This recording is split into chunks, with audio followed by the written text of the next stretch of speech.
Hola, ¿cómo andan? ¿Todo bien? Buena semana, espero que hayan pasado un buen fin de. Cosas que tenemos que hablar para hoy. Bueno, me van a escuchar en realidad. Primero, voy a buscar el último trabajo. Bueno, voy a estar conectado ahora, así que no se preocupen. Va, cuando lo vean seguro. Seguro ya habrá pasado, pero trabajo número 2. Compartimos pantalla. Está. Bueno, trabajo número 2 es bastante, como yo lo había repetido. Lo que voy a hacer esto es más que nada de repaso de esta primera parte y ver cómo continuamos con el tema de la materia. Spoiler, todavía no vamos a llegar a la Primera Guerra Mundial porque quedan ver los temas. Que también le voy a mandar tarea, pero lo voy a mandar después, así que bueno, es lo que hay, lo que toca. Em, Tranquilos, esto va a ser, creo que un poco más laxo. Ahora lo haré. Pero vamos a ver esto primero. Em, Primero tenemos a la primera responder dos preguntas. ¿Cuáles son las potencias imperialistas que amenazaban el predominio de Gran Bretaña? ¿Por qué? ¿Por qué por países estuvo... Ah, ahí me comí, mire. ¿Por cuáles países sería? Estuvo integrada la Triple Alianza y la Triple Entente. Ahora lo voy a cambiar. Y lo voy a resubir con los arreglos. Perfecto, listo. Eh, Es sencilla, con las potencias imperialistas estuvo amenazada, eso lo vimos en el video, lo charlé. Básicamente son dos principales, pero hay una obviamente que destaca que lo mismo la clase anterior. Quiero estornudar y siento que les voy a romper los oídos si lo hago. Después nos hace una pregunta que es de juicio crítico. En la opinión ¿qué opiniones tienen ustedes sobre la guerra anglo-boer? O sea, nosotros estuvimos hablando un poco de eso y también en el texto está. Y no es copiar ni pegar, digamos, lo que está o redactar lo que hay, es opinión de ustedes. Quiero ver qué ustedes opinan. No tiene que ser muy extenso, tiene que ser entre una, dos o tres renglones o un párrafo. Es de opinión, lo que ustedes piensen. Va a decir, profe, puedo pensar muchas cosas, está bien, pero me gustaría ver, bueno, poco, digamos, su pensamiento crítico, su juicio crítico. Segundo, no, perdón, tercero, elaborar una biografía de Otto von Bismarck, no más de un párrafo tampoco, o sea, es quién era Bismarck, qué hizo, cuál era su cargo y listo. Cuál fue su importancia, lo puedes resumir tranquilamente en dos o tres palabras, o sea, dos o tres oraciones, no mucho más. Leer esto, la Rota Española, que también es uno de los casos que nosotros tuvimos, no estuvimos viendo, pero es más que nada para ejemplificar, digamos, todo este momento. ¿Qué diferencia puede notar con la capacidad no militar, que es lo que habla el texto? Y bueno,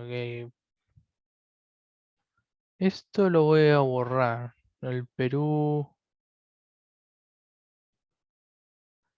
esta guerra marcó el inicio expansivo de la actualidad. Puse Perú, era Argentina, pero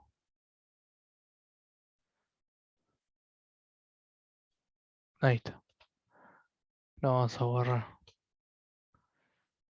Pasó una semana, no sé, pero les juro que no sé por qué decía Paraguay. Cuestión, lo borramos, abrimos acá, abrimos acá, tablón, trabajo en clase, trabajo número 2. Vamos, no puedo editar,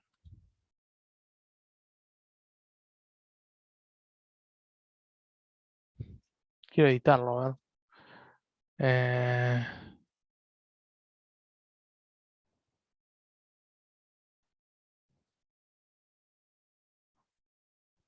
Per tarea. Instructivos.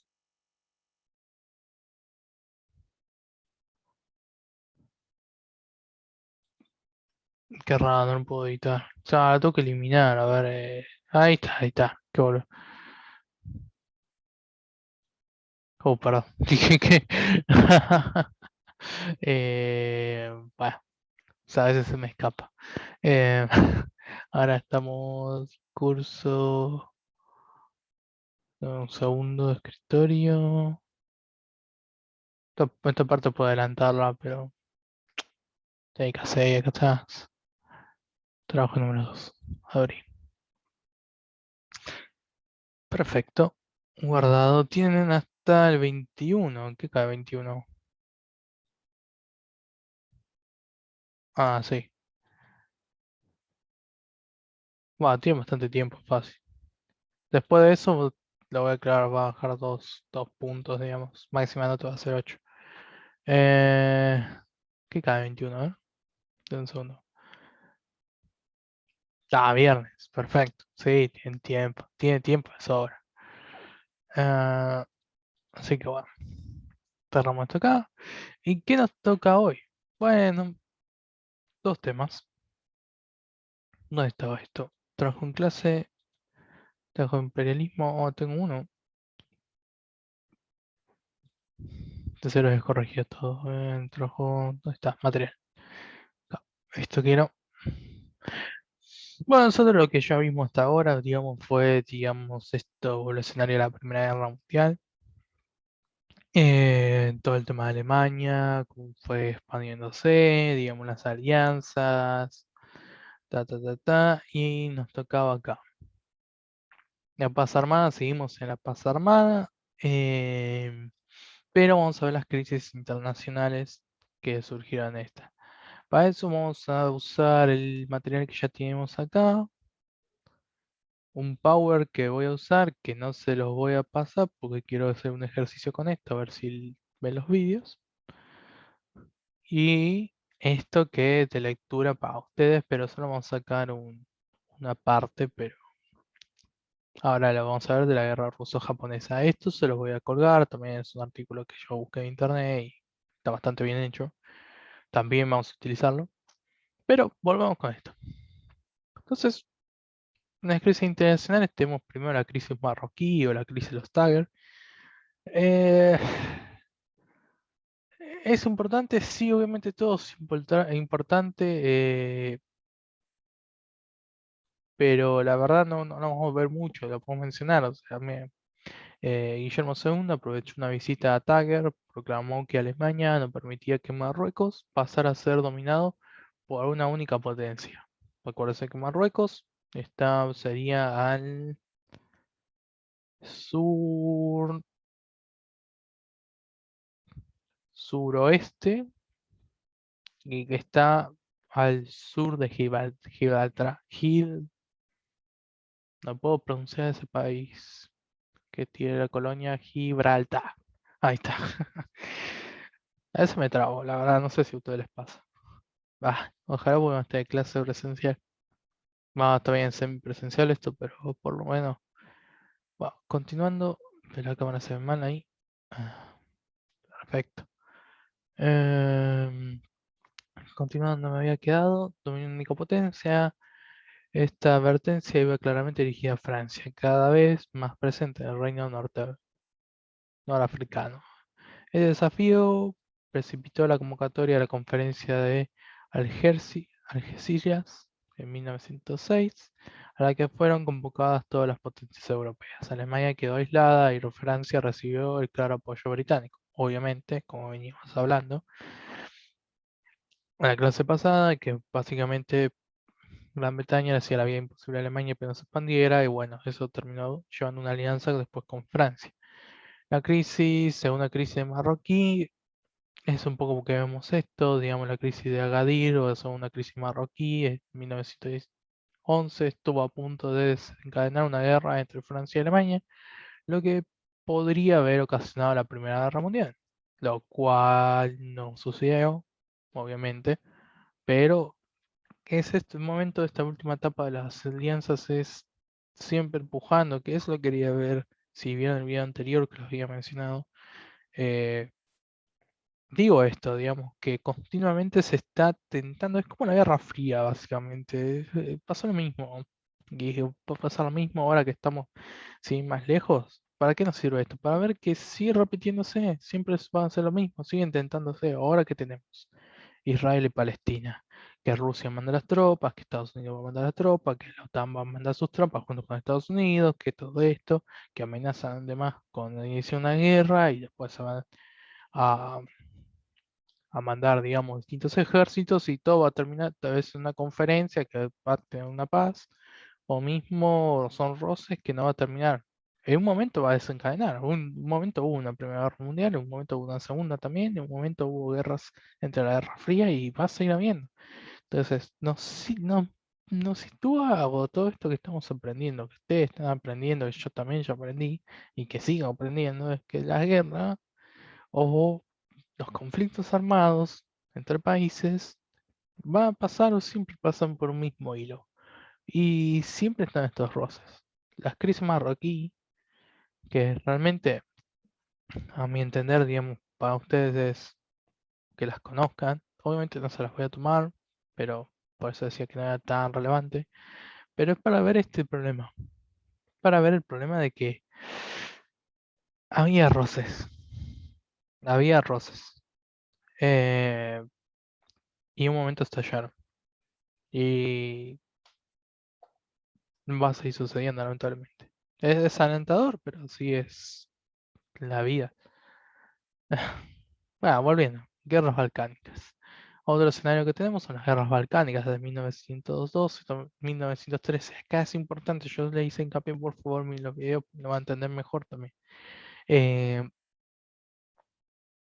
el Imperio Otomano, o sea, primero antes de empezar con esto, los Balcanes es una zona que se disputaba entre Rusia, el Imperio Otomano, también Alemania, también lo quería en Inglaterra, así que era constantemente asolado, por así decirlo, o mejor dicho, atacado, o, continuamente en conflicto en esta época, digamos, porque era un punto, digamos, salida del mar y a su vez eran países, o mejor dicho, territorios donde no tenía una autoridad creciente, digamos, o mismo era necesario para producción o para, digamos, eh, cultivos, cosas básicas, digamos, que un estado necesita y el motivo sí también es la expansión y asegurarse tierra, digamos, dentro del continente europeo. Entonces volvamos. Desde el siglo XV el Imperio Otomano había dominado los Balcanes. Muy bien, ya vemos que hay una fuerza, digamos, que ya estaba asentada ahí desde hace mucho tiempo. Básicamente unos 5 siglos, o sea, 500 años. Sin embargo, en el siglo XIX algunos pueblos eslavos, que antes de la conquista turca habían sido independientes, lograron su independencia apoyados por Rusia, además de Grecia, que obtuvo la independencia en 1820. Los nuevos estados de Bulgaria, Montenegro y Serbia ansiaban aumentar sus territorios a costa de las posesiones turcas en Europa. Tal cual, o sea, estos mismos estados estaban ahí o estaban necesitados de expandir su territorio y demás, pero el problema estaba el Imperio Otomano, que estaba sentado, lo único que pudieron liberarse, quien fue Grecia, con ayuda de Rusia, y a su vez, no lo dice acá, pero más adelante lo vaya a decir, es que Inglaterra también estaba metida en esto. Inglaterra siempre va a estar metida, la verdad, en este siglo. Montenegro comenzó la primera guerra a los Balcanes, declarándosela a los otomanos el 8 de octubre de 1912. Serbia, Bulgaria, Grecia y Montenegro conformaron la Liga Balcánica. Por un lado, vemos que tenemos la Liga Balcánica, que es con un sector, digamos, de la población, perdón, de estos estados, que ahí mismo dicen quiénes eran, que es Serbia, Bulgaria, Grecia y Montenegro. Las grandes potencias intervinieron entonces para decidir la asignación de los territorios mediante la imposición del Tratado de Londres en mayo de 1913, que asignaba a Ekdime a Bulgaria, Creta a Grecia, creaba Albania debido a la insistencia de Italia y Austria-Hungría, que no deseaba que Serbia contase con salida al Adriático, que era la salida que nosotros mencionamos. Básicamente esta liga obtuvo la victoria contra un solo estado, por así decirlo, que no pudo hacerle frente a algo que era una alianza unida. Obviamente había intereses de por medio y eso hizo que la repartición territorial no sea justa. Como pueden ver, Serbia no tuvo salida al Adriático, o sea, al mar.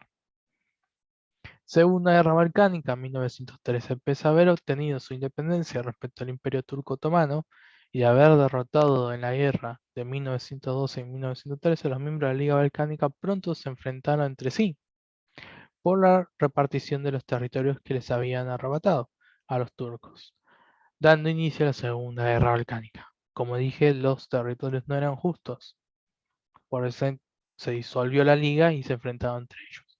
Ante la firma del Tratado de Paz, Serbia y Grecia llegaron a un entendimiento para combatir unidas a Bulgaria y repartirse la región de Macedonia.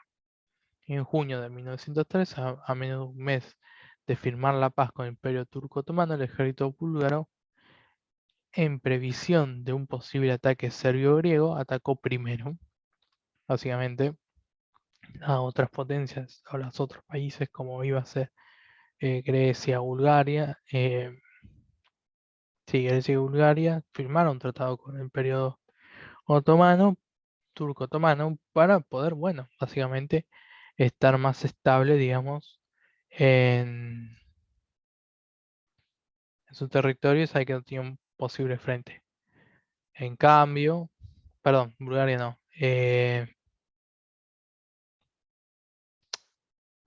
Perdón, no era Bulgaria, era Serbia. Bulgaria es quien había atacado. Me confundí. En cambio, Bulgaria es el que mandó primero a atacar. En el curso de esta guerra intervinieron también Rumania, el Imperio Turco Otomano, que consiguió recuperar algunos territorios previamente perdidos, y a finales de julio de 1913 se acordó un armisticio general. Según el acuerdo de paz resultante, denominado el Tratado de Bucarest, del 10 de agosto. Bulgaria perdía una parte considerable de su territorio, la mayor parte de Macedonia pasó a formar parte de Serbia y Grecia. Serbia, por su parte, se convirtió en la nación balcánica dominante. Casi un año más tarde estalló la Primera Guerra Mundial. Básicamente, atacó primero, no hizo caso a los tratados, a estas alianzas, y como ya tenían estos tratados, ¿se acuerdan que, como dijimos en la clase anterior, eran los que le permitían, digamos, saber si uno iba a ser supuestamente aliado por un tiempo, enemigo, en caso de que atacaran a su respectivo aliado, o si estaban con amistad, un amisticio además, como vemos aquí, y por lo tanto esto que hizo que, bueno, en la zona de los Balcanes, Bulgaria quedara muy debilitada en comparación a sus vecinos, que iba a ser Serbia, Grecia. Obviamente Grecia no lo ven con el tamaño que tenía ahora, era mucho más pequeño, y el Imperio Turco Otomano, que seguía estando dominante a pesar de la pérdida que sufrió en la guerra. Acá, de un segundo, voy a dejar de compartir. Perdón, tenía que solucionar otro tema de otra escuela y por eso dejé de compartir. Perdón, son cosas que, que ustedes deben estar en una situación ahí, chicos o compañeros que no tienen la misma posibilidad o están sufriendo, digamos, en esta época. Y bueno, cosas que nos pasan todo día a día. No, día a día, ojalá no, pero bueno, en este periodo de tiempo de pandemia.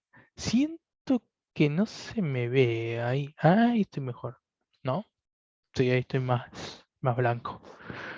La Belle Époque. Esto lo voy a tomar, que apúntenselo, por favor. La Belle Époque, ¿qué fue? Fue un periodo inminentemente anterior a la Primera Guerra Mundial, periodo entre 1871, recuerden esa fecha que pasó en 1871, yo sé que ustedes lo saben, a quienes engaño, pero nada, está bien. 1871 y 1914. Esta designación respondía aparte de la realidad de la expansión, ambición, fe en el progreso y en parte una visión nostálgica que tendría o tendía, no sé, para estoy muy lejos, tendía a embellecer la realidad tras el trauma de la guerra franco-prusiana, 1871, franco-prusiana, era el fin de la guerra franco-prusiana. Después de esta guerra, Europa vivió un periodo de paz que favoreció el apogeo de las élites europeas, las que durante estos años disfrutaron de una notable expansión económica, siendo vistas por todo el mundo como ejemplo de lo que debía ser la vida civilizada. Volvamos. Este periodo entre 1871 y 1914 fue un periodo de paz. Ahí, estoy mirando la cámara ahí, pero por la punta sí, porque si no se me ve la cara. ¿Le gusta mi placar? ¿Saben qué voy a hacer? Antes de explicar. Esto no es muy ético. Yo no soy un profesor normal. Usted tiene que tener. Pues menos mal que no me tienen presencial. Voy a poner un filtro de desenfoque. Hermoso, ¿no? Nada, prefiero la montaña. O prefieren el espacio. O prefieren esto. Yo prefiero la montaña, el monte Fuji. Y para no estar solo, me pongo un perro. Listo. Listo, se soluciona la vida. ¿Ves? La vida tiene solución. ¿O no? Bueno, chicos, ¿no tiene solución? ¿Dónde estaba? Acá. Lo saqué. Ahí estoy con mi perro, que si quieren pónganle un nombre a ustedes, y el Monte Fuji. Ya está, todos alegres. Cambié, salí a respirar aire fresco. Por cierto, voy a abrir un poco la ventana. Ay, eso fue un viento del Monte Fuji. Bueno, básicamente fue un periodo de paz en la cual las élites europeas, en esta época de la Belle Époque, tuvieron grandes riquezas, obviamente por toda esta expansión que nosotros vimos, todo este periodo vimos, el tema de colonización de África, además enriqueciéndose por por otros países, otros territorios, que básicamente tomaban sus riquezas, comercio, por el tema de los mercados, o mismo también por servidumbres, algunos hasta esclavos. Seguido de eso, que lo veían como un referente a la civilización, como debería ser. Obviamente, unos años después, estalló la guerra, la Belle Époque se hizo notar sobre todo en los boulevards de la capital europea, en los cafés, en los cabarets, en los talleres y las galerías de arte, en las salas de conciertos y en los salones frecuentados por una burguesía y una clase media que sacaba provecho del desarrollo económico. Es un periodo de paz, esa es como, por eso la bella época, fue como un momento de una época dorada. Vieron cuando mencionan eso, la época dorada de tal, bueno, eso sería. Las exposiciones universales de 1889 y 1900 que se celebraron en ella demuestran su importancia como centro de cultura, arte y ciencia occidental. La Exposición Universal de 1889 se realizó para conmemorar el centenario de la Revolución Francesa, cuyo símbolo fue la torre. Ay, me sale el IF, como la chica Eiffel. ¿Vieron la serie esa turca, el IF? Bueno, algo así. Construida por la ocasión, básicamente. Como nosotros tuvimos el centenario, bicentenario, ellos tuvieron el centenario de la Revolución Francesa, por lo tanto construyeron la Torre Eiffel. En esta época es cuando se creó la Torre Eiffel, que iba a ser en primer momento, iba a ser una emisora de radio, pero bueno, quedó como lugar turístico. En la Exposición Universal de 1900 se exhibieron los más importantes adelantos técnicos alcanzados hasta la entonces, como la iluminación eléctrica y los automóviles. Si quieren verse un video, está bueno el documental, recomiendo Edison contra Tesla. Es genial. Como Tesla lo supera. Lástima que Tesla está un poco loquito, pero bueno, es lo que hay. El periodo llegó como a su función con el estallido de la Primera Guerra Mundial. Y bueno, ahí sí habla de todos los inventos tecnológicos, demás. Hasta ahí, esto es lo que vimos. Bueno, acá hay un mapa de cómo está configurada. No sé si lo puedo girar, a ver. No, después y acá es donde seguimos. Esto es lo que nos faltaría, la guerra Meiji y la guerra ruso-japonesa. ¿Por qué? ¿Por qué vamos a ver el Japón durante la era Meiji? Primero porque es importante saber cómo Japón no entra en la Primera Guerra Mundial, pero cómo sí se origina para la Segunda.